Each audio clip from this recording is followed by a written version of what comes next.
एक basic light भर डाल दी थी मैंने इसके अंदर, और कुछ नहीं किया था, सिंपल एक बेसिक लाइट डाल दी थी। तो आउटपुट जो है वो कुछ इस टाइप का आता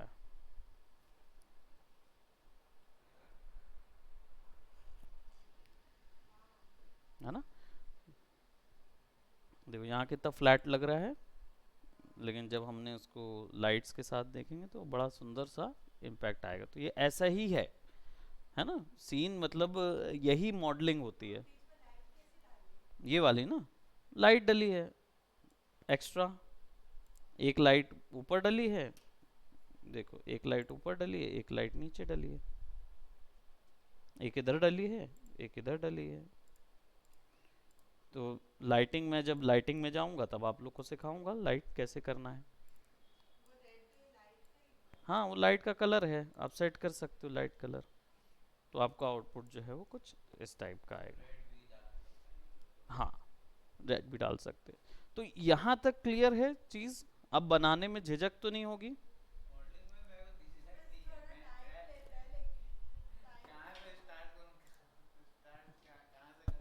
वही दिक्कत होती है।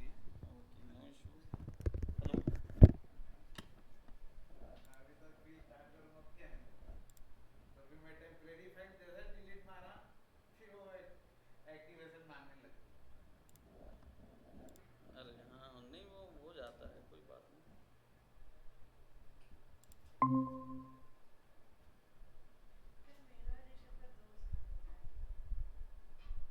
ऋषभ का कल, कॉन्ग्रेचुलेशंस, कॉन्ग्रेचुलेशंस यू सरवाइव्ड। मजाक कर रहा हूँ। हम्म।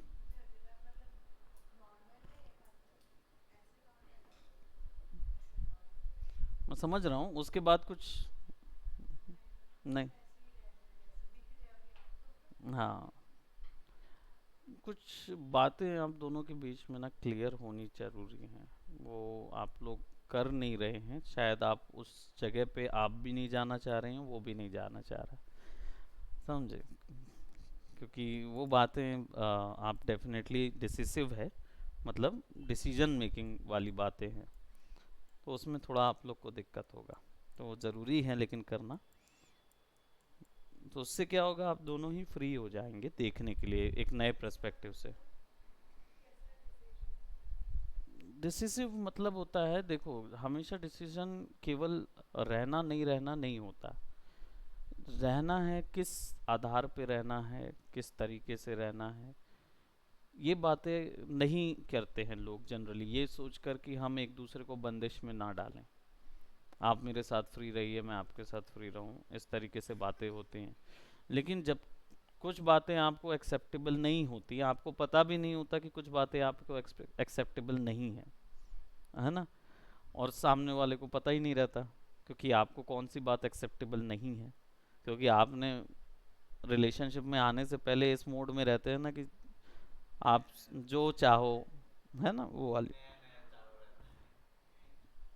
ये चीज़ रहता, तो आप उस समय नहीं इन सब चीज़ों को डिस्कस नहीं करते। अब बाहर में लोग कैसे इस सब चीज़ों को डिस्कस कर लेते, क्योंकि उन लोग ना तब तक इस एज के आते तक, जिस एज में आप हैं तब तक उन्होंने अपने आप को बहुत एक्सप्लोर कर चुके होते हैं। अर्ली एजेस में हम लोग कहाँ एक्सप्लोर करते हैं, हम लोग को मिलता ही नहीं है चांसेस। हाँ केवल पढ़ाई पढ़ाई, हमारे लिए पढ़ाई बड़ा चंक होता है, उनके लिए पढ़ाई से ज़्यादा अदर एक्टिविटीज़ भी चंक में होती हैं, वो सब चीज़ एक्सप्लोर करते हैं, उनकी पढ़ाई का स्तर थोड़ा सा।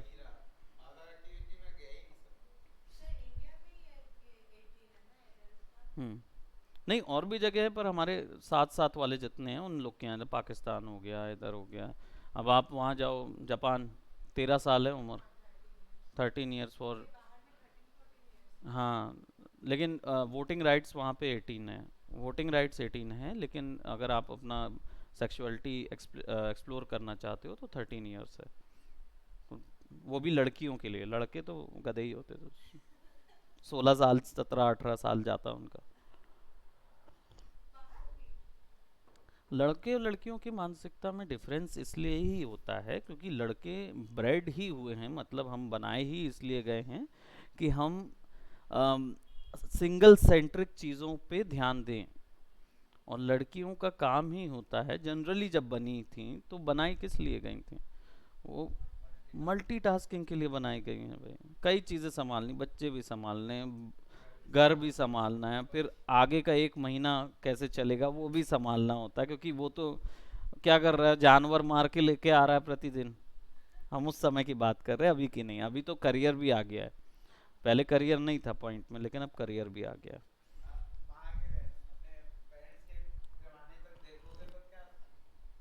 है कि नहीं? तो अब क्या हो गया? अब तो खैर दूसरी बात है, बट हम बता रहे हैं कि इसको ऐसे समझो।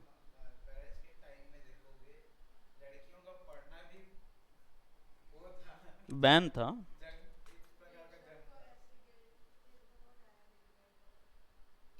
उसको होना चाहिए। अब वो आपकी ही चॉइस पे रहेगा कि क्या वो करना है आपको, लुकआउट। बाकी आपको भी नहीं, ये गलत नहीं है एक्चुअली में, ये आपका नेचर जो है वो जायज़ है, वो चीज़। Will discuss it about afterward, but पहले हम लोग इधर आ जाते हैं, है ना? तो अभी हम लोग ने क्या किया, पहले मॉडल बना लिया है। आप लोग ने मॉडल देख लिया है। मैं इसको और ज़्यादा डिटेल कर सकता हूँ और डेप्थ कर सकता हूँ depending on the nature, but मुझे नहीं लगता कि इससे ज़्यादा और चीज़ें आपको ज़रूरत पड़ेंगी सीखने के लिए मॉडलिंग में। ठीक है। अब बात आ जाती है हमारे टेक्सचरिंग के क्वेश्चन की, कि इस ज्योमेट्रीज को टेक्सचर कैसे करना है। कॉन्फिडेंस है आपको? कैरेक्टर पे कॉन्फिडेंस है, मतलब मॉडल पे कॉन्फिडेंस है ना, इन्वायरमेंट पे? आई थिंक इतना हम लोग ने बना लिया है कि इसी वीडियोस को आप बार बार देख लोगे तो डेफिनेटली बनाने लग जाओगे खुद ही मॉडल। ठीक है, इंटीरियर्स बनाना शुरू कीजिए, इन्वायरमेंट में पहले जाना शुरू कीजिए, फिर कैरेक्टर में आपको बाद में फिर पुश करेंगे। अभी क्या है कि अब यहाँ पे आ जाते हैं टेक्सचरिंग क्वेश्चन के लिए। तो टेक्सचरिंग कैसे करना है, इसका एक बुनियादी तरीका होता है टेक्सचरिंग का। ठीक है, इसको जल्दी से फिक्स करते हैं। टेक्सचर करने के लिए दो चीज़ें ध्यान में रखिए हमेशा। टेक्सचर के लिए एक होता है शेडर और एक होता है टेक्सचर। ये दोनों एक साथ एक ऑब्जेक्ट के अंदर जाते हैं जिसको बोलते हैं मटेरियल। ठीक है, आपका जो सी लैंग्वेज में पढ़े हो, ऑब्जेक्ट क्या होता है? ऑब्जेक्ट ओरिएंटेड प्रोग्रामिंग बोला जाता है। क्यों बोला जाता है? बहुत ही सिंपल सा आंसर है कि उस ऑब्जेक्ट से रिलेटेड आपको ऑप्शंस मिलते हैं प्रोग्रामिंग करने के लिए। तो आप एक ऑब्जेक्ट लेके आते हैं, उस ऑब्जेक्ट के अंदर कुछ फैसिलिटी होती है, उस फैसिलिटीज के लिए प्रोग्रामिंग होती है, that is object oriented programming. हो सकता है कि आपने ऑब्जेक्ट लाया प्रिंट करने का, तो अब आपको कोडिंग वीडियो कार्ड की नहीं करनी होती कि मैं वीडियो कार्ड के अंदर में कोडिंग कर रही हूँ कि प्रिंट करो, पहले पी को ड्रॉ करो, फिर आर को ड्रॉ करो, आई नहीं। आपने क्या करना है, केवल एक ऑब्जेक्ट फंक्शन कॉल करना है, प्रिंट एफ, जिसका यूज़ करके, ये सी लैंग्वेज थी, सी प्लस प्लस में क्या होता है, कॉट। उसमें भी प्रिंट एफ सेक्शन होता है, लेकिन उसमें कॉट करके भी लिखते हैं, ऐसा अंडर वो डाल के लिखा जाता है ना, पैरेंथेसिस वगैरह। तो हाँ, है ना, लेकिन डेफिनेटली आपको इस पे थोड़ा सा एक्सप्लोर करना चाहिए। अगर आपके पास किताबें होंगी तो इसको पढ़ो, क्योंकि आपको आगे आपके करियर में, इस करियर में ये काम आएगा बहुत ज़्यादा, क्योंकि हम लोग इसमें रिगिंग वगैरह में इसकी कोड करेंगे। ठीक है। हाँ, तो आपको पढ़ना चाहिए उनसे। इंजीनियरिंग है ना, वो भी इंजीनियर है। हम्म, तो आप सीखिए उनसे कुछ। तो अब क्या है ना, हाँ, तो कई बार नहीं, पूरे बार बैठो, क्योंकि ये ज्ञान जो है ना, आपकी वाइफ बहुत अच्छा ज्ञान लेके बैठी हैं, तो आपको उनको लेना चाहिए। कोडिंग वोडिंग वाला पूरा बकायदा उनसे पूछो, कौन सी है, कौन सी बुक चल रही, इनसे पूछो, इनसे ले लो बुक्स।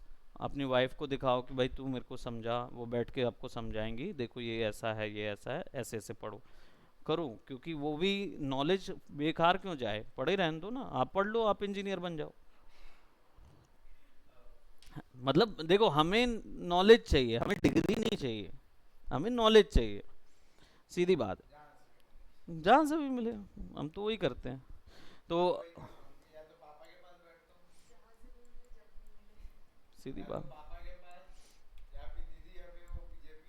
हाँ पॉलिटिक्स सीख लो।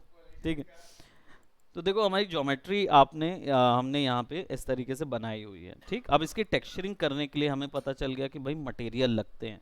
मटेरियल के अंदर क्या होते हैं, शेडर होता है, टेक्सचर होता है। आपका कुछ गिर गया अच्छा वो हेडफोन है। तो देखो टेक्सचर और मटेरियल को डिफाइन कैसे करते हैं मालूम है, सॉरी शेडर और टेक्सचर को डिफाइन कैसे करते हैं। लाइट के अकॉर्डिंग ये जो ऑब्जेक्ट आपके सामने दिखते हैं, जो आपके रियल वर्ल्ड में दिखते हैं, इनमें कलर्स हमें कैसे नजर आते हैं, सन के थ्रू नजर आते हैं। यानी लाइट जो है जब इस ऑब्जेक्ट पे पड़ रही है तभी आपको उसका कलर मिल रहा है, अदरवाइज उसका स्पेक्ट्रम कलर नहीं पता होता। कलर आता कैसे है, पिगमेंट से बनता है। जैसे कई प्लांट्स होते हैं उनके अंदर ग्रीन कलर क्लोरोफिल के कारण दिखता है, क्योंकि उसमें पिगमेंट होता है। पेंट जो होते हैं वो क्या होते हैं, वो पार्टिकल्स होते हैं, पार्टिकल चिपके हुए हैं कलर इनहेरिट करते हुए, वो वैल्यू दिखती है। तो वो आपको वैल्यू कैसे मिल रही है, लाइट के पड़ने से मिल रही है। ठीक है, अब ये काम जो है, सीधी सी बात है कि कलर का शेड डार्क या लाइट, वो लाइट से पता चलता है। ठीक, और टेक्सचर जो होता है वो कलर होता है। अब इसको थोड़ा सा कंफ्यूजिंग स्तर से बाहर निकालते हैं। आप ऐसे समझो कि एक ऑब्जेक्ट है, जैसे ये मेरी बॉटल है सामने में रखी हुई, ये बॉटल ब्लू कलर की इसका सायन कलर है बेसिकली, बट ब्लू मान लो अभी इसको कि ये ब्लू है और नीचे ब्लैक है। जब इसको मैं दिन में की दोपहरी में भरे सूरज में सामने सूरज के रखूंगा तो आपको ये जो शेड दिख रहा है ये ब्राइट नजर आएगा। इस केस में यहाँ पे मैं अपने लाइट सोर्स के पास रख रहा हूँ, टीवी के पास, तो आप देख रहे हो कि इधर पे शेड ज़्यादा दिख रहा है। जब मैं इसको दूर रखता हूँ तो इसका शेड कम हो जाता है। ऐसा इसलिए हो रहा है क्योंकि इसमें लाइट का अमाउंट आ रहा है। ठीक है, यानी कि ये जो वैल्यू है शेड की, ये है डायनामिक वैल्यू। तो हेंस हम ये बोल सकते हैं कि शेडर जो है वो डायनामिक वैल्यूज होती हैं जो लाइट के अकॉर्डिंग बदलती रहती हैं। अब वो रिफ्लेक्शन भी हो सकता है, शेड भी हो सकता है, रिफ्रैक्शन भी हो सकता है, ऐसी कोई भी वैल्यू, हाईलाइट भी हो सकते हैं, कोई भी ऐसी वैल्यू ज्योमेट्री के ऊपर जो कि ऑब्जेक्ट शिफ्ट करने से बदल रही है, that is your shader. Texture जो होता है वो होती है स्टैटिक। इसका मतलब अगर इसको मैं अंधेरे में रख दूं या लाइट में रख दूं, बॉटल ब्लू की है तो ब्लू ही दिखेगी, चाहे वो डार्क दिख रही हो या लाइट दिख रही हो, लेकिन ब्लू का ब्लू ही है, राइट, चाहे डार्क और लाइट हो। That value is called static value. तो हम बोल सकते हैं कि टेक्सचर जो है वो स्टैटिक होता है। इसका मतलब वुड का कलर वुड जैसा नजर आता है, राइट, वेलवेट वेलवेट जैसा नजर आता है, कॉटन कॉटन जैसा नजर आएगा कपड़ा, है ना। हमारी स्किन स्किन की ब्राउन कलर की है, किसी की वाइट कलर की है, किसी की पता नहीं येलो कलर की भी होती है। हम रेशियल किसी को नहीं बोलेंगे, लेकिन जापानीज लोगों को बोला जाता है चढ़ाने के लिए, एशियन लोगों को बोला जाता है कि आप लोग येलो कलर के हैं जनरली। रेशियल बोलते हैं ना, जैसे अब नीग्रो लोग से हैं तो उनको बोलते तुम लोग काले हो, उनको डिस्क्रिमिनेट करने के लिए बोला जाता था, है ना, ब्लैक कलर के हैं। हाँ, भारत में रेशियल डिस्क्रिमिनेशन काम नहीं कर पाया, बहुत कोशिश की गई लेकिन नहीं काम कर पाया, क्योंकि यहाँ पे महिलाओं का टेस्ट अच्छा था तो महिलाएं को का दिक्कत, क्योंकि वो आई वहाँ से थी, प्रॉब्लम वहीं से आई थी, क्योंकि उन लोग को सुपीरियर कैसे मानते थे, उन लोग जब वहाँ जाते थे ना तो उनकी महिलाएं पुरुषों के कलर को लेकर बहुत ज़्यादा वो करती, क्योंकि भाई नीग्रो लोगों को साइज़ के मामले में आप नहीं वो कर सकते थे, और लाइक वेरी मच स्ट्रॉन्ग, और 7-7 फीट की हाइट, है ना, एवरेज 6 हाइट वाले हैं वो। तो वो पर्सन जो हैं उनको आप शरीर के मामले में बीट नहीं कर सकते थे। तो अंग्रेज़ों ने एक तरीका निकाला, उन्होंने बोला कि हम इनको कलर के मामले में बीट करेंगे। तो धीरे उनके पहले दोस्ती करते हैं उनसे, और दोस्ती करने के बाद ना किसी थर्ड पार्टी को बोलते हैं कि तुम हम में डिस्क्रिमिनेशन करो। तो फीमेल्स बहुत जल्दी टची हो जाते हैं मेल कलर को लेके, तो थोड़ा सा वहाँ पे ये दिया गया। तो धीरे धीरे ना जब थर्ड पार्टी, जैसे आप दोनों दोस्त हैं और मैं आके आप दोनों को कोई परवाह नहीं है कि आप दोनों में वेट एक बड़ा फैक्टर है, आप लोग को कोई इश्यू नहीं है ना। लेकिन मैं आके अगर बोलूँ ये खड़े होके, थर्ड पार्टी हूँ, कि मैं बोलूँ अरे Ishita you are in a very good look, आप बहुत अच्छी दिख रही हैं, और स्वास्थ्य का आपका ना वेट थोड़ा ज़्यादा लग रहा है, वेट थोड़ा कम करो बॉस, ये थोड़ा ज़्यादा, ठीक है। तो आप क्या है, इवन दो दोनों इक्वल वेट के हैं, राइट, इवन दो आप लोग दोनों का साइज इक्वल होगा, अभी नहीं बोल रहे बट मान लो एज्यूम करो साइज इक्वल होगा, but you will feel that कि उसको पॉजिटिव बोला मुझे नेगेटिव क्यों बोला, यू विल फील अनफेयर। ये अनफेयर क्या करता है आपके अंदर, इन्फीरियोरिटी कॉम्प्लेक्स लेके आता है, कॉन्फिडेंस कम करता है, नेक्स्ट टाइम फिर आऊंगा ना फिर बोलूंगा, जबकि पीठ पीछे मेरी इनसे साठ गांठ है ना। अंग्रेजों ने यही किया ना, कि डिवाइड एंड रूल, सीधी बात है। तो साठ गांठ थी, वो आके बोल रहे, हाँ, यहाँ नहीं चला रेशियल, कोशिश की गई रेशियल डिस्क्रिमिनेशन लाने की, लेकिन यहाँ क्या था कि यहाँ उनको फर्क ही नहीं पड़ता था ना, क्योंकि उनके पास ऑलरेडी ऐसे लोग थे जो एक्सेप्ट करते थे इस कलर को।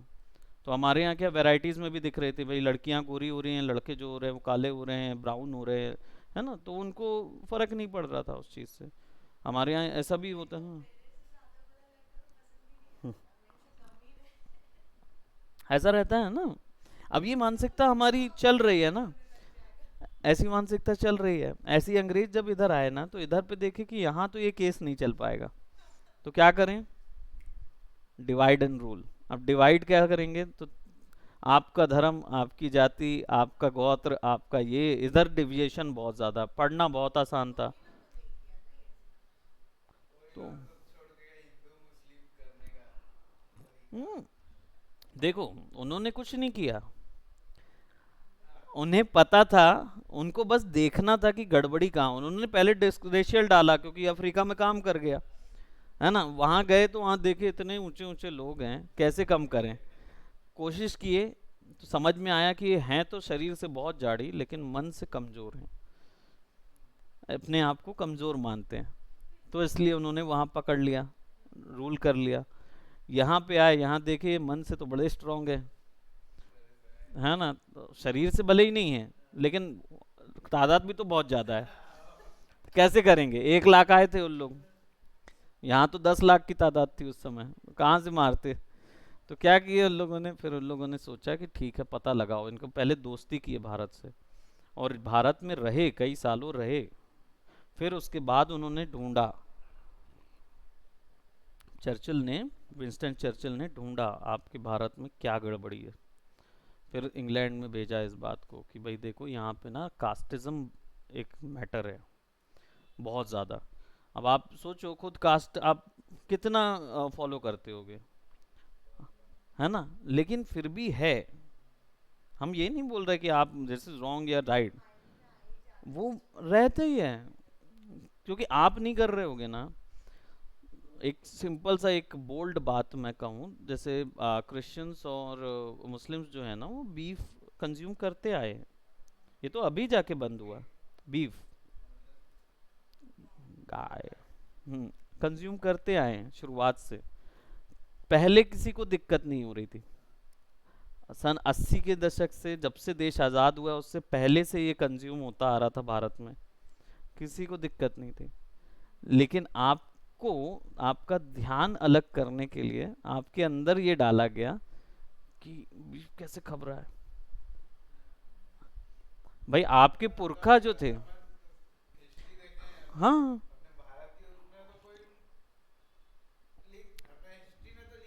सी, सीधी सी बात है, सीधी बात है ना, क्षत्रिय व्यक्ति को जरूरत होती है, क्योंकि उसका काम होता है लड़ना, और वो अगर तलवार ही ना उठा पाए तो लड़ेगा काहे का क्षत्रिय, तो उसको प्रोटीन लगता है उसको, है कि नहीं। अब जब ये बातें हुई, तब किसी को नहीं था, आप अपने दादा परदादा को पूछते, मान लीजिए मिलते और आप उनसे पूछते कि दादाजी ये तो मुस्लिम व्यक्ति है या क्रिश्चियन व्यक्ति है, ये तो काय खाया होगा, ऐसे बोलते हुए, तो वो बोलते क्या होता बेटा, हम हारमोनी में हैं, क्योंकि उस समय हारमोनी चल रही थी, बस वो ये बोलते कि देख उसके घर में खाना नहीं खाना, उसके यहाँ पानी नहीं पीना। क्यों? क्योंकि तुम कंज्यूम नहीं करते हो, इसलिए वो व्यक्ति के यहाँ तुम खाओगे पियोगे तो हो सकता है उनका कुछ तुम्हारे पास आ जाए, जो कि तुम्हारे लिए वर्जित है। मतलब it is you who is forbidden, not them, है ना। लेकिन अभी क्या हो गया है, मैं क्यों मैं क्यों रुकूं, है ना। तुम ही खाना छोड़ो, तब तुम्हारे यहाँ मैं पानी पी पाऊंगा, है कि नहीं। यही तो बात है ना।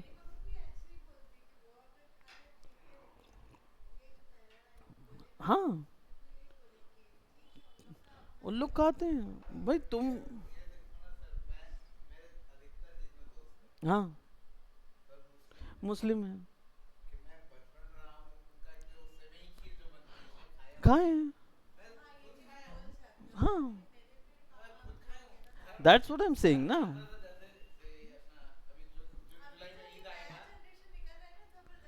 वही बोल रहे हैं ना कि मेन बात यही है। हम तो दौड़ के खाते, सीधी बात है, सीधी बात। अलग से बनाया जाता है, वही कह रहे हैं ना। देखो बात वही है। हाँ,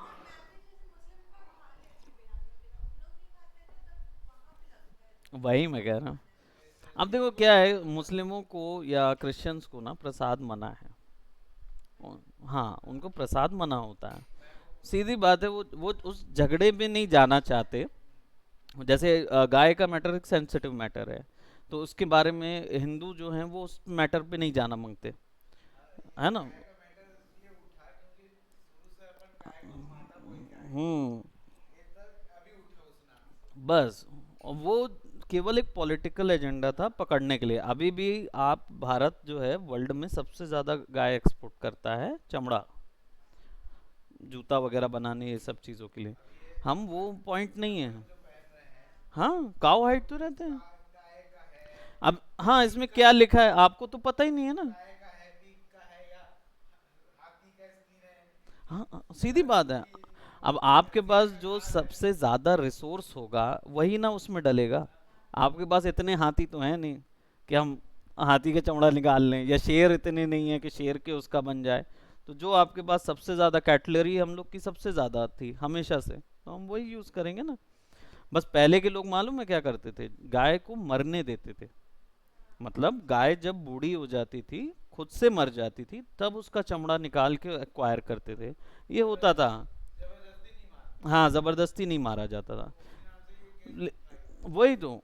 अब बस वो मेन वही होता है ना कि अभी आपकी पॉपुलेशन 1 अरब से ऊपर हो चुकी है आपकी।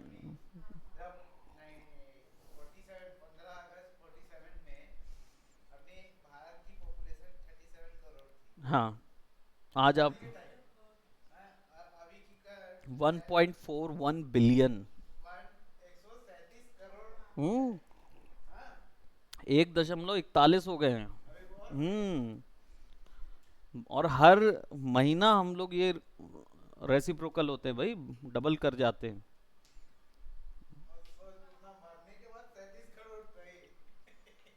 और मिनिमल्स हमारे में कम नहीं है। चाइना की प्रॉब्लम है, वो बड़े ही सबसे ज्यादा बड़ी पॉपुलेशन हो गए, लेकिन सब बूढ़े हैं। चाइना का यूथ कम हो गया है, इसलिए उन लोग बोल रहे हैं 5-5 बच्चे पैदा करो। उन लोग खुद बोल रहे हैं, क्योंकि भैया यूथ नहीं है तो काम कौन करेगा। और हमारे यहाँ क्या है, यंग लोग ज्यादा हैं, इसलिए यंग इंडिया जो बोलते हैं वो इसी कारण से बोलते हैं, क्योंकि हमारी मिनिमल रेट जो है वो ज़्यादा है। कमाने वाले, मेहनत करने वाले लोग ज़्यादा हैं भारत में। समझे, that is what the point is. Okay, so हम लोग बात कर रहे थे शेडर और टेक्सचर और मटेरियल की। हम वापस टॉपिक में आ जाते हैं, अदरवाइज नहीं तो हम लोग फिर है ना उधर चले जाते हैं हम। अच्छा, तो हमारी हिस्ट्री भी इंक्रीज होती है। हाँ, हाँ, जाता है। Okay, that's good.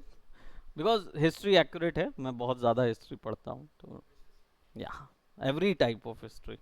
I am more interested in to those histories जो लोगों को फिक्शनल लगती है लेकिन है ट्रू, है ना। वो उसमें मैं ज़्यादा इंटरेस्टेड रहता हाँ फैन ऑफ कर दीजिए। हाँ हाँ, गर्म हो जाता है वो, मालूम उसकी गैस न भगती है इधर। तो शेडर समझ आया क्या था, वो वैल्यूज जो लाइट के अकॉर्डिंग बदलेगी। टेक्सचर वो हिस्सा होगा जो वैसी रहेगी। एक्चुअल कलर, जिसको हम लोग हिंदी में बोलते हैं मटेरियल कैसा है, उसमें हम क्या देख रहे होते हैं, टेक्सचर देख रहे होते हैं। छूने से रफनेस पता चलती है ना, देखते हैं तो मैट फिनिश नज़र आता है कि ये स्मूथ होगा। ये सब चीज़ जो है वो टेक्सचर के अंदर कंट्रोल होती है। रियलिज्म कहीं ना कहीं छुपा होता है टेक्सचर के अंदर। अगर टेक्सचर आपने दिया तो रियलिस्टिक नज़र आएगा। ठीक, how do you apply that in side of maya. अब माया में ये चीज़ अप्लाई करने के लिए अब हम आ जाते हैं, इधर पे आपको ज़रूरत पड़ेगी हाइपर शेड की। हाइपर शेड यहाँ पे भी मिलता है विंडोज़ के अंदर पे, रेंडरिंग के अंदर पे हाइपर शेड यहाँ पे भी मिलता है। ठीक, हाइपर शेड में क्या होता है, आपको इंटरफेस कुछ इस तरीके का मिलता है। अब ये थोड़ा सा टिपिकल इंटरफेस है, इसको समझा कैसे जाए। ठीक, तो इसको समझने का तरीका ये है कि मेन्यू बार को छोड़ दीजिए क्योंकि बहुत कम यूज़ होता है, लेकिन हाँ शेडर मैं बता चुका हूँ ना प्रीवियस, उसको लगा के भी दिखा दिया था, वो सब हो गया था। अप्लाई करना आता है ना, आपको भी आता है ना, दिक्कत नहीं है। चलो फिर ये हिस्सा दिक्कत नहीं होगा ना, समझ आ जाएगा। यहाँ तक कर लिए हो ना, तो इससे आगे चले जाता हूँ टेक्सचर में। ठीक, अब हम लोग आ जाते हैं फटाफट, सेट करना होता है बस। तो उसको टेक्सचर सेट करने पे आ जाते हैं हम लोग। हम लोग ने शेडर कर चुके हैं, हम लोग ने टेक्सचर भी देख चुका है, इमेजेस वगैरह डालना देख चुका है। अब हम लोग आ जाते हैं यूवीज में। फिर आप यूवीज में आ जाइए। हाँ टेक्सचर फिर भी बताऊँ, चलो कोई बात नहीं, आई डू व्हाट। हमारे पास एक ज्योमेट्री है, हम इस सबसे छोटी ज्योमेट्री से शुरू करेंगे और पूरे सीन को टेक्सचर करेंगे। ठीक, तो मैं इसको कंट्रोल 1 कर रहा हूँ ताकि मेरे पास केवल ये दिखे और कुछ और नहीं दिखे। ठीक, और ये मेरा क्रेट बॉक्स है। मेरी रेफरेंस में जो वैल्यू यहाँ पे दिख रही है, मैं उसको ओपन कर लूँगा just for the idea purpose. और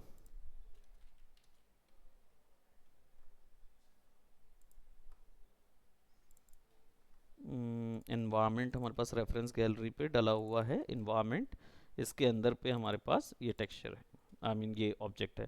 तो यहाँ देखो ये जो ब्लूइश टोन और टेंट दिख रहा है उसको आप इग्नोर करो क्योंकि वो चीज़ लाइट के कारण आ रही है। लेकिन ये होगा क्या, ये जनरली एक एल्यूमिनियम टाइप का हो सकता है ना, एल्यूमिनियम टाइप का एक क्रेट हो सकता है, क्योंकि वुडन वाला क्रेट तो अब बनते नहीं होंगे, कम हो गए होंगे वेयर हाउसेज वगैरह में। तो ये फैक्ट्री भी थोड़ी सी एडवांस फैक्ट्री लग रही है, तो वी कैन सी दैट कि ये आपका क्या हो सकता है, एल्यूमिनियम का क्रेट या मेटल का क्रेट हो सकता है। तो अगर मेटल क्रेट इसको तैयार करना है हमको, तो हम क्या करेंगे, सबसे पहले मेटल लेके आएंगे इसके अंदर में। ठीक है, तो मेटल लेके आने के लिए हमारे पास यहाँ पे textures.com है, ये तो मैं बता ही चुका था आपको। I'll be going right over here and I'll go by metal। Metal, तो मेटल का पीबीआर मटेरियल मिलेगा मुझे, मैं मेटल रूफिंग भी ले सकता हूँ विच इज़ क्वाइट नाइस। ये भी इस टाइप की लाइन दिख रही है, ये भी यूज़ कर सकता हूँ, लाइंस दिख रही हैं मुझे इसके कारण से। और या फिर अगर मुझे ज्योमेट्री में ही मैंने लाइंस बना ली है तो मुझे फिर ज़रूरत नहीं पड़ेगी। ठीक, मैं हाँ पहला ही वाला, ये वाला, ये वाला मेटल रूफिंग ले लेते हैं, वैसे ये शीट के लिए भी यूज़ हो सकता है। तो अब क्या करेंगे, हम इसको डाउनलोड करेंगे और 1024 1024 1024 1024 1024 1024, अब ठीक है, ये सारे किया। ये हैं क्या, सबसे पहला है अल्बेडो। टेक्सचर में अल्बेडो, अल्बेडो क्या होता है,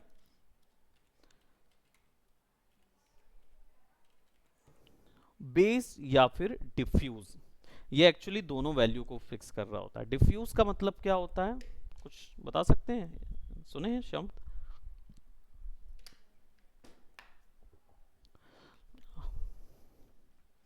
मुझे हाँ, बात तो वही है, मेन क्या है, बेस का मतलब होता है जो एक्चुअल कलर है। ज्योमेट्री का कलर एक्चुअली बेस कलर कहलाता है, जिसको फ्लैट कलर भी बोलते हैं। इसमें शेडिंग नहीं होती है और ना ही ग्रेडियंट होता है, इसमें फ्लैट सॉलिड कलर होता है वो। और डिफ्यूज का मतलब होता है उस कलर का फॉल ऑफ, यानी कि वो कलर कैसे और कितना स्प्रेड हो सकता है ज्योमेट्री के ऊपर में। ऐसा मिल गया, चलो हाँ यही रख रहने दो। तो ज्योमेट्री पे कलर जो है वो कितना फैलेगा, कितना फैलेगा, वो फैलना जो होता है वो आपका क्या बोलते डिफ्यूज कहलाता है, डिफ्यूजन, यानी सरफेस के ऊपर में कलर का फैलना। हम्म,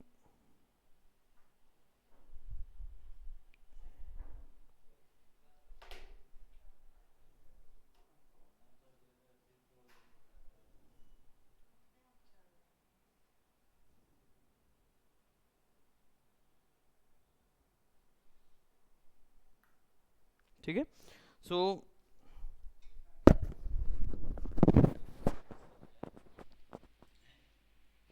मेरा नहीं, मेरा तो खैर अलग है। आप लोग में से कोई जाना था फैकल्टी को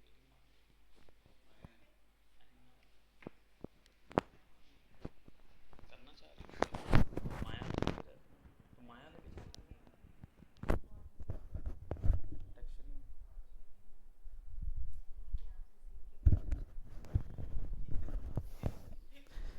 तुम्हें ड्राइंग भी आती है, मॉडलिंग भी, माया भी आता है तुमको, ठीक है। आप उसमें वो थोड़ा सा बेसिक लेवल फैकल्टी भी मांग रहे हैं, आफ्टर इफेक्ट वगैरह वाला भी मांग रहे हैं, है ना। तो आफ्टर इफेक्ट तुम्हारा प्रीमियर भी तो हो गया ना, नहीं हुआ तो ठीक है, आफ्टर इफेक्ट हो गया ना। हुँ? मैं बता दूंगा, वो दिक्कत नहीं है, वो सब हो जाएगा। हाँ, तो अभी मेरे पास ना एक और आया है, ग्राफिक डिज़ाइनिंग वाले का आया, उसको चाहिए केवल सॉफ्टवेयर चलाना आना चाहिए, कोरल, और वही सिखाएगा, सामने वाला ही सिखाएगा क्या बनाना है करके, बस कोरल चलाना आना चाहिए, 10-12 हज़ार तक दे रहा है। हम्म, ग्राफिक डिज़ाइनिंग सॉफ्टवेयर है। नहीं, लेकिन कोरल में क्या होता है, वो फ्लेक्स वालों को वही जमता है। हाँ, वो पूरा डेडिकेटेड सॉफ्टवेयर है उसी चीज़ के लिए, और हमारे छत्तीसगढ़ में ना उसको ज़्यादा मानते हैं सॉफ्टवेयर को। वही तो इसलिए वो उनको लगता ही है। तो अल्बेडो जो होता है वो बेस और डिफ्यूज होता है, ठीक है। तो इस केस में मैं अभी क्या कर रहा हूँ, इसको पहले तो एक जगह संग्रहित कर ले रहा हूँ, है ना, क्योंकि मुझे पांचों का एक साथ डलेंगे एक ही मटेरियल के अंदर, और फिर हम लोग सेट करेंगे शेडर और टेक्सचर की वैल्यूज, बस इतना ही होता है टेक्सचरिंग में, और कुछ नहीं। ठीक, मैं यहाँ पे क्या कर रहा हूँ, इसका जो इन्वायरमेंट हमने माया में यहाँ पे एक टेक्सचर इन्वायरमेंट ऑप्शन रखा हुआ है, पर वह दूसरा है, और टेक्सचर ENV, ओहो दूसरा फोल्डर,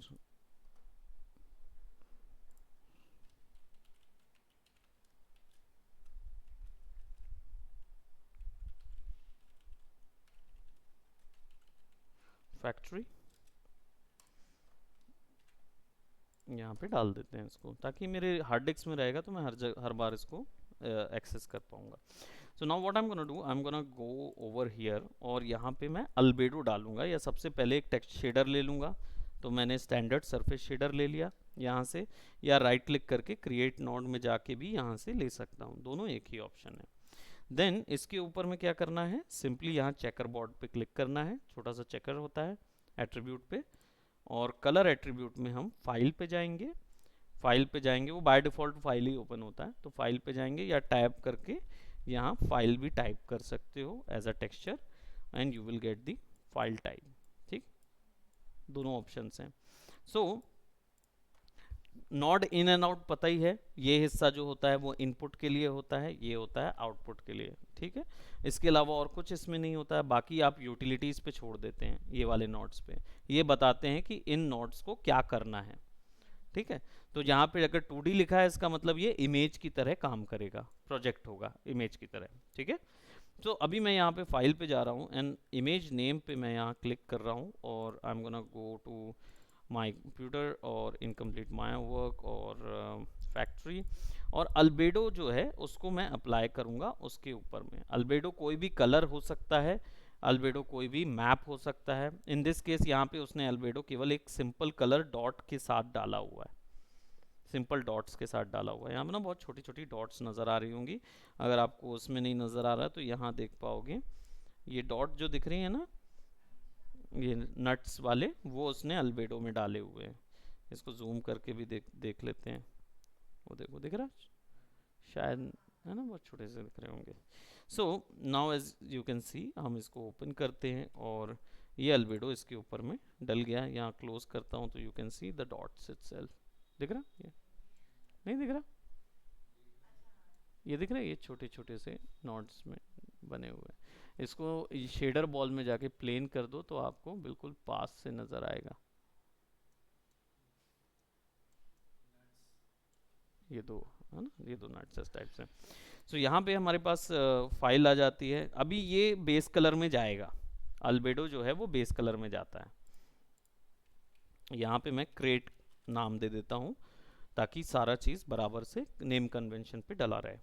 इसको अप्लाई करने के लिए हम ये भी कर सकते हैं, विंडो में जाके व्यू पोर्ट में जाके ज्योमेट्री को यहाँ पे फिक्स कर लेते ताकि बराबर से इसके ऊपर में कलर डाल सकें। और मैं इसको सेलेक्ट कर लेता हूँ, I will press Ctrl+1 over here as well. नहीं, इधर काम नहीं करता वो, इसमें काम नहीं करेगा, इसमें आपको ज्योमेट्री ऐसी ही नज़र आएगी, बाकी इधर पे वो आइसोलेटेड रहेगा। राइट क्लिक, असाइन मटेरियल, या फिर middle mouse button, drag and drop, ठीक, दोनों चीज़ कर सकते हैं। अब देखो यहाँ पे बराबर से आ गया, ठीक। इवन दो हमने शायद इसका अनरैप अच्छे से किया नहीं होगा, हाँ, अनरैप उतना अच्छे से हुआ नहीं है, मतलब हमने किया ही नहीं है बाय द वे। पहले नहीं किए अनरैप? ओके, चलो तो अनरैप भी बता देता हूँ। अनरैपिंग क्या होता है, जनरली अभी हमने इमेज डाली तो वो ज्योमेट्री पे बराबर से फिक्स हो गया, ठीक। इसको मैं इधर से देखता हूँ and I will just press 6 से टेक्सचर आएगा। तो देखो यहाँ पे स्ट्रेच लग रहा है और यहाँ पे बराबर दिख रहा है, लेकिन थोड़ा सा स्क्वाश लग रहा है, दबा हुआ लग रहा है। यहाँ पे फिर स्ट्रेच लग रहा है, यहाँ पे स्ट्रेच लग रहा है, यहाँ पे स्ट्रेच लग रहा है, ठीक।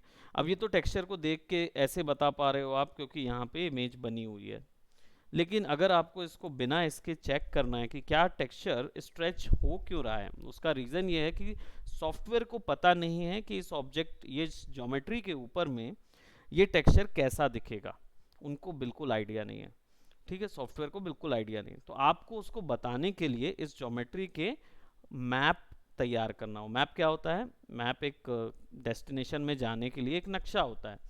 सिमिलरली आपको इसका भी एक नक्शा बनाना होगा ताकि सॉफ्टवेयर को पता चल सके कि ये हिस्सा कहाँ है, ये हिस्सा कहाँ है, ये कहाँ है, ये कहाँ है। अभी वो क्या कर रहा है, एक रैंडम वैल्यू कैलकुलेट कर रहा है, बस रैंडम कैलकुलेशन हो रहा है, ठीक। इसी चीज को हम लोग बोलते हैं UVW मैप। जैसे आप अर्थ का लॉन्गिट्यूड लैटिट्यूड बोलते हो, उससे क्या होता है, वो एक तरीके से अर्थ को डिवाइड किया हुआ है ग्रिड में, यहाँ पे वो UVW पे डिवाइड करता है। तो वो UVW कैसे पता चलता है, वो आपको UVW पे जाना पड़ता है, यानी UV पे जाना पड़ता है। W का मतलब होता है वार्प, व्रैप, U और V का मतलब होता है वर्टिकल और हॉरिजॉन्टल, अंडरलाइन वो बोलता है उसको, ठीक। तो यहाँ पे जब UV पे जाएंगे और एडिटर पे जाएंगे तब आपको ये ज्योमेट्री का UVW दिखाई देगा, ये ऐसा दिख रहा है। तो ये जो दिख रहा है, इसकी रीति से कंप्यूटर समझ रहा है कि ये ऑब्जेक्ट कैसा दिखता है और इस पे किस तरीके से कलर डालना चाहिए। तो डेफिनेटली हमारे हिसाब से नहीं है ये कंप्यूटर के हिसाब से, ठीक। अब इसमें अगर वैल्यू चेक करना है कि इसमें बराबर टेक्सचरिंग हुई है तो उसके लिए यहाँ से चेकर्स ऑन करिए। चेकर्स ऑन करेंगे इस छोटे से बटन पे, चेकर बोर्ड है, चेकर में अप्लाई कीजिए and you can see that यहाँ पे स्क्वायर बराबर है,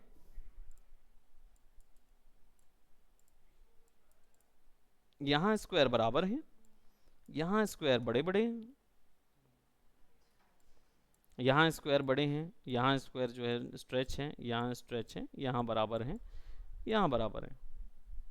इसका मतलब ये समझ रहे हैं कि वो इवन नहीं है, या तो टेक्सचर जो हैं वो ऐसे हों इधर भी, और या फिर ऐसे हों इधर भी। ठीक है, जब ये यूनिफॉर्म होगा तभी आप समझ सकते हैं कि ये एक्यूरेट है कि नहीं। इसलिए यहाँ पे ये नंबर लिखा हुआ है 001 V1, इससे पता चल जाएगा कि टेक्सचर जो है वो स्ट्रेच हो रहा है कि नहीं। आप विजुअली भी बता सकते हो कि टेक्सचर एक्चुअल में स्ट्रेच हो रहा है।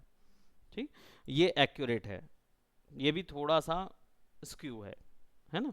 तो इसको एक्यूरेट करने के लिए आप क्या करते हैं, एक है मैनुअल टेक्सचरिंग का तरीका, और एक होता है आपका क्या बोलते हैं ऑटोमेटिक तरीका। एक मैनुअल है और एक ऑटोमेटिक। मैनुअल तरीका मैं पहले नहीं बताऊंगा क्योंकि आज टाइम हमारा थोड़ा ज़्यादा एक्सटेंड हो जाएगा। तो हम क्या करेंगे, हम ऑटोमेटिक तरीका पहले देखेंगे, फिर मैनुअल तरीका देखेंगे। तो ऑटोमेटिक तरीके में क्या होता है, आपको पूरी ज्योमेट्री सेलेक्ट करना है। फेस सेलेक्ट कर लीजिए या फिर राइट क्लिक करके यूवी पे जाइए और यूवी शेल सेलेक्ट कीजिए। शेल का मतलब होता है एक बार में पूरी ज्योमेट्री का यूवी सेलेक्ट करना, बस, है ना। तो इसको अब हम क्या करेंगे, अलग अलग टेक्सचर नहीं डालेंगे, हम लोग क्या करेंगे अभी पहले मैपिंग करेंगे। मैपिंग बताना पड़ेगा। हाँ, तो मैनुअल में अलग अलग होता है, ऑटोमेटिक में एक बार होगा, एक बार में। तो एक बार में कैसा होगा, यहाँ पे मैं ओपन करके रखता हूँ यूवी एडिटर। आप यूवी में जाइए और यहाँ पे देखिए ये जितने ऑप्शन हैं, automatic, best plane, camera based, contour, normal, cylindrical, planar, spherical, ये सब प्रोजेक्शन मेथड हैं, यानी मैप बनाने के मेथड हैं ये सारे सारे। ऑटोमेटिक बाय डिफ़ॉल्ट बॉक्सेस नुमा प्रोजेक्शन के लिए बना हुआ है। तो अगर कोई बॉक्स वाला ज्योमेट्री है या कोई भी ऑब्जेक्ट को आपको चारों तरफ से प्रोजेक्ट करना है तो फिर बॉक्स लीजिए। तो मैं इसको ऑटोमेटिक में जा रहा हूँ, सेटिंग्स में, कितने प्लेन्स चाहिए, तो ये ज्योमेट्री कितने प्लेन्स की है, 1 2 3 4 5 एंड 6, 6 प्लेन्स की है, तो 6 यहाँ पे रहेगा। Optimize for less distortion, fewer pieces, यानी कि आपको आपस में उनके ओवरलैप चाहिए है या नहीं चाहिए, या फिर कम से कम पीसेस मिलने चाहिए, तो फ्यूअर पीसेस ऑन कर दीजिए। इंसर्ट प्रोजेक्शन बिफोर डिफॉर्मर्स, ये ऑप्शन डिफॉर्मर्स अप्लाई करने के बाद, यानी लैटिस वगैरह अगर आपने डाला हुआ है तो उसको काउंट करना है कि नहीं, वो चीज़ के लिए यहाँ पे दिया हुआ है। ठीक, लैटिस तो पता ही है डिफॉर्मर है, वहाँ से लाते हैं उसको मोल्ड करने के लिए, बेंड करने के लिए। तो अगर आप उसको कैलकुलेट करना चाहते हो तो इसको ऑफ कर दो, ठीक है, और अगर नहीं कैलकुलेट करना चाहते हो तो ऑन कर दो। ठीक, अब लोड प्रोजेक्शन की ज़रूरत नहीं है, अभी किसी और जगह भेजना नहीं है प्रोजेक्शन को। और यहाँ पे कोई सेटिंग आपको ज़्यादा ज़रूरत नहीं है करने की, आप केवल इसको यूनिफॉर्म रखिए ताकि सब जगह स्केलिंग बराबर आए। और बाउंडिंग बॉक्स के हिसाब से या शेप के हिसाब से स्टैकिंग करना है तो शेप कर दो या बाउंडिंग कर दो, दोनों। इस शेप में ज़रूरत नहीं पड़ेगी, इस शेप में बाउंडिंग बॉक्स करेंगे क्योंकि ये है ही बाउंडिंग बॉक्स जितना शेप का। अगर कॉम्प्लेक्स होता तो आप इसको शेप कर देंगे तो थोड़ा टाइम लगता, लेकिन वो बिल्कुल एक्यूरेट लेके आएगा, पर इतना भी टाइम नहीं लगेगा, इतने प्रोसेसर हैवी हैं अपने, तो दिक्कत नहीं होगी। स्पेसिंग प्रीसेट कितना बाय कितना का बनाना है आपको, तो अभी मैं 512 ही बाय डिफ़ॉल्ट रहने दीजिए, हैवी मत बनाइए क्योंकि ये हिस्सा हम बढ़ा भी सकते हैं। और बाय डिफ़ॉल्ट ये जो प्रोजेक्शन हिस्सा होता है यूवी का, ये स्क्वायर ही होता है, ये रेक्टेंगल नहीं हो सकता या कोई दूसरा शेप का नहीं हो सकता। हाँ, टेक्सचर वैसे अलग अलग नहीं देना है, एक बार बस डालना होता है, ये अपने आप पूरा उठा लेता है। और नहीं तो बाकी का जो है ना वो मैनुअल करेंगे हम लोग, जिसमें एक ऑब्जेक्ट को पकड़ के उसकी एक हिस्से का अलग से प्रोजेक्शन निकलेगा, बस वो अलग कर रहे हैं, वो तो देखे हो तो है तुमने, है ना। तो यहाँ पे क्या करेंगे हम लोग, यूवी सेट हमारे पास कुछ और नहीं करना है, हमको सेम चीज़ बस नहीं रखना है और इसको प्रोजेक्ट कर देना है। प्रोजेक्ट करोगे तो अब आप देखो आपका प्रोजेक्शन जो है वो चारों तरफ से हो रहा है, 1 2 3 4 5 6, चारों तरफ का प्रोजेक्शन हो रहा है। और इससे अब जितने भी डिज़ाइन बन रहे हैं वो सारे के सारे एक हिसाब से बन रहे हैं, है ना, ज़्यादा स्ट्रेच नहीं हो रहा है। इवन हमारा खुद ज्योमेट्री हमने ट्रेपेजॉइड जैसी बनाई हुई है प्रोस्पेक्टिव के अकॉर्डिंग फिक्स कर रहे थे ना। ओके, सो देन अब आप अगर इसका यूवी ओपन करो और यहाँ पे देखो, देखो कैसे ओपन होके आया, राइट। तो अब अगर मैं इसको ऑफ कर दूंगा ना, तो अब आपको सब लाइंस और सारी चीज़ें एक जैसी नज़र आएंगी। अब अगर आप इस पे ऐसे चेक करोगे तो देखो, हाँ उसने सबको अलग अलग ले लिया है। हाँ वो साथ में भी ले सकता है, अगर हम उसको बराबर से मैनुअल करेंगे तो डेफिनेटली ले लेगा। मैंने ऑटोमेटिक इसलिए किया क्योंकि बहुत दूर से ज्योमेट्री दिखनी है, तो वो छोटे छोटे डॉट्स भी नज़र नहीं आएंगे हमको, है ना। तो फिलहाल फिलहाल के लिए ये चीज़ करेंगे। फिर आ जाएंगे इधर, और इधर पे अब हम नेक्स्ट मैप ले आते हैं, विच इज़ रफनेस।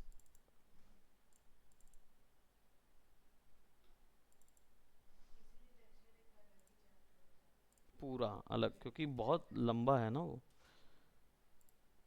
ओपन किया तो अब रफनेस आ गया। रफनेस क्या होता है, ब्लैक और वाइट वैल्यू से पता चलता है कि स्पेकुलर को बिल्कुल प्रिसाइज बनाना है जैसे कांच के रिफ्लेक्शन में बनता है, या फिर ब्लर बनाना है जैसा मैट फिनिशिंग में बनता है। तो वैसा करने के लिए आपको ये लगता है ब्लैक और वाइट वैल्यू। सिंपल, इसका अल्फा उठाइए और स्पेकुलर पे डाल दीजिए। अब क्या होगा कि आप जब इसका रेंडर निकालेंगे,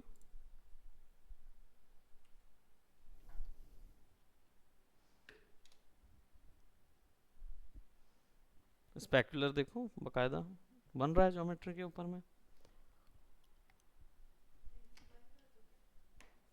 बंद कर दूं?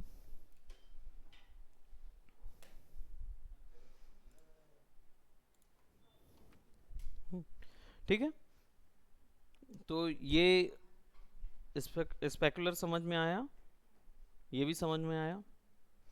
एल्बेडो एंड स्पेकुलर यानी रफनेस दूसरा मैप होता है।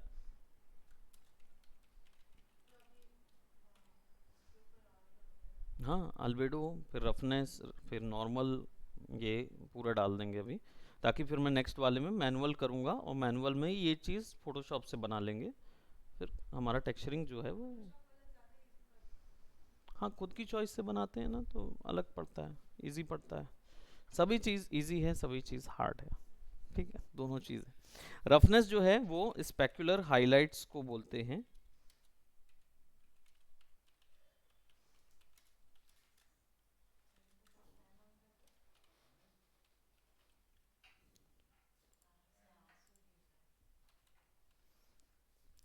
रफनेस स्पेकुलर हाइलाइट्स के ब्लर वैल्यू को बोलते हैं, ठीक है। स्पेकुलर हाइलाइट्स की ब्लर वैल्यू को बोलते हैं, यानी उसको सॉफ्ट करना है या ज़्यादा करना, वो रफनेस से आएगा। इसलिए ये जो मैट फिनिश सा लग रहा है ना, नहीं तो अगर ये स्पेक ना डालें तो स्पेकुलर जो है वो बिल्कुल शेप बना के आएंगे यहाँ पे लाइन शेप में। अब यहाँ पे आ जाएंगे और इसको ऑफ कर देते हैं। अब यहाँ पे मैं एक और मैप ले आता हूँ, file texture, I select this one, और इसको हम लगाएंगे, लेट्स से कौन सी वैल्यू वहाँ पे हमारे पास और एक्स्ट्रा अवेलेबल है, विल गो बाय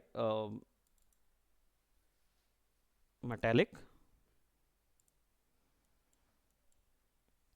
अब मेटेलिक भी ब्लैक और वाइट वैल्यू लेता है, मेटलनेस के अंदर जाता है वो, ठीक है। ये रफनेस स्पेकुलर के अंदर चला जाएगा, और स्पेकुलर रफनेस के अंदर भी डाल सकते हो आप, ये दोनों जगह डाल सकते हो। तो ज्योमेट्री जो है वो और प्रिसाइजली शेप में आएगी। अब देखो और थोड़ा डिफरेंस उसमें आएगी, प्रॉपर, है ना। मेरे पीसी में थोड़ा सा ज़्यादा नज़र आएगा, यहाँ पे अगर मैं गामा बढ़ा दूंगा ना थोड़ा आप देख पाओगे, ये जो हाइलाइट्स बन रही है ना उसमें अलग से बनेगी, ठीक। देन इसके बाद आप इसमें आ जाइए, और यहाँ पे आपके पास जो मेटलनेस वैल्यू है, मेटलनेस वैल्यू डालिए, अल्फ़ा मेटलनेस के अंदर डालिए। इससे क्या होगा, रिफ्लेक्शन आ जाएंगे ज्योमेट्री के अंदर। यानी ये जो डॉट डॉट दिख रहे हैं ये एक्चुअल में चमकने लगेंगे, चमकने इन द सेंस रिफ्लेक्शन देने लगेंगे, मेटल है ना। तो ये आपके मेटल क्रिएट हो जाएगा यहाँ पे, हालांकि इसमें ज़्यादा नज़र नहीं आ रहा है क्योंकि हम बहुत, जब तक जंग नहीं खाएगा तब तक रिफ्लेक्शन प्रोवाइड करता रहेगा। अब आ जाते हैं एक और वैल्यू पे। तो यहाँ पे क्या दिया मैंने, अल्बेडो, रफनेस, और इसके बाद हमने दिया metalness which is reflection, reflection control करने के लिए होता है। अब इसके बाद एक आते हैं नॉर्मल्स। ये जो चार पैकेज है, इतना काफ़ी होता है एक ज्योमेट्री को टेक्सचर करने के लिए, उसके ऊपर में जितना काम है।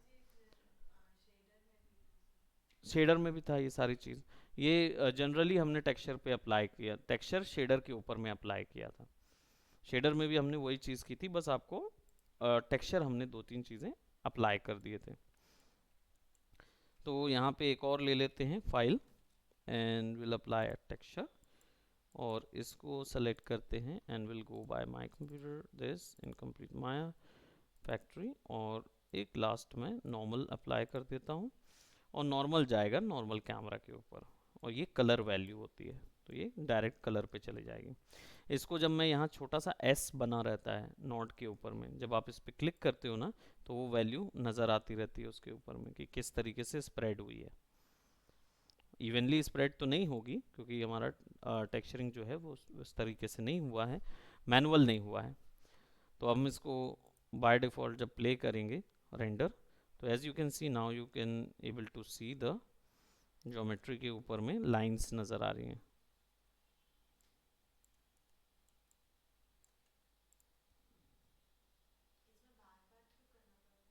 रेंडर देखने के लिए, नहीं ये वो दूसरा रेंडर है, वो ये वाला रेंडर है। हम जो यूज़ कर रहे हैं वो रेंडर द करंट फ्रेम कर रहे थे, ये अर्नोल्ड रेंडर व्यू है। ये चीज़ जब हम चेंज करेंगे ना तो वो चेंज होता रहता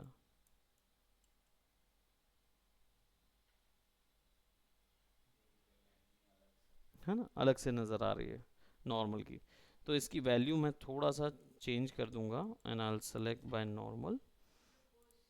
हम्म हम्म 3D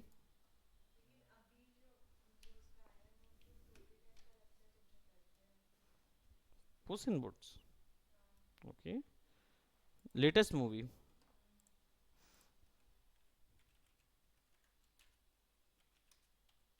जो कि वो डेथ द लास्ट विश वाली जो आई है ना।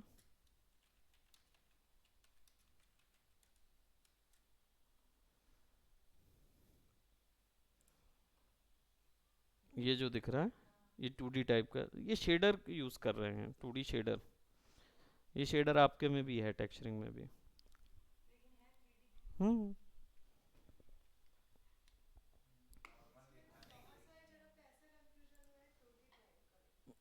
है ना। अब यहाँ देखो पूरा 3D है।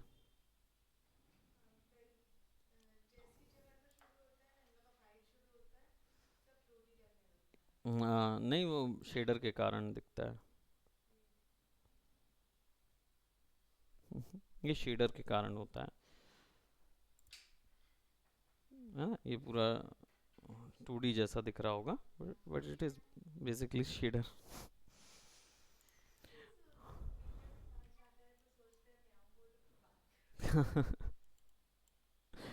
तो अभी ये चार शेडर डालो, और अभी नॉर्मल्स में हम लोग और थोड़ा ज़्यादा विल टॉक अबाउट कि नॉर्मल्स जो हैं वो और परफेक्ट कैसे आते हैं, ठीक। तो इसको अभी मैं ऐसा कर रहा हूँ।